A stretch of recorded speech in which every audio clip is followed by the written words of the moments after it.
त्याला दाखवून दिलं पाहिजे की आज तुम्ही जे करता ही औरंगजेबी वृत्ती आहे. घाबरवून टाकायचं, पक्ष फोडायचे. म्हणजे मला खरोखर काही वेळेला लाज वाटते.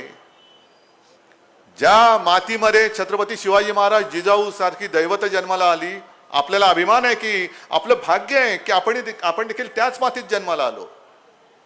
आणि त्याच मातीमध्ये हे खंडोजी खोपडे, सूर्याजी पिसाळ, नानाजी पंत यांचे वारस सुद्धा जन्माला येतात अजून.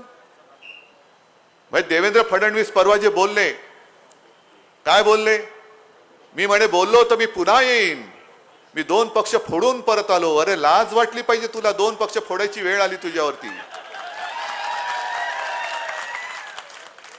आणि मोदी जे बोलतात मैं अकेला सब पे भारी. अहो मोदीजी असं जर असेल तर उद्धव ठाकरेला संपवायला तुम्हाला कचऱ्याची गाडी का फिरवायला लागते? सगळ्या कोपऱ्यात पडलेला कचरा का गोळा करतोय?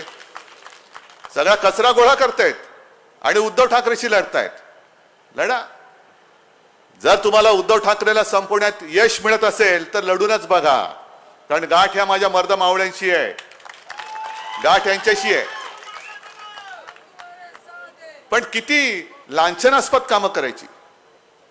आज येताना सहज मी एक बातमी वाचली. इकडे शेतकरी आलेत का रे? किती आहेत?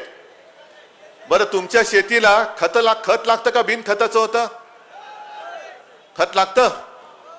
खत अलीकडे खत कधी घेतलंय का तुम्ही? त्या खताच्या पिशवीवर कोणाचा फोटो आहे? आतमध्ये काय शेणखत?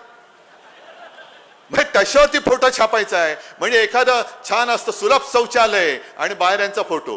काय त्या फोटोचा आणि आतल्या गोष्टीचा संबंध काय? आत गेल्यावर सुलभतेने काय होणार आहे का? तुमचा फोटो बघितला म्हणून सुलभ झालं बाबा, कसं झालं? नाही नाही, इकडे या शौचालयात नका तू, या शौचालयात जा, कारण इकडे यांचा फोटो आहे, सगळं सुलभ होईल.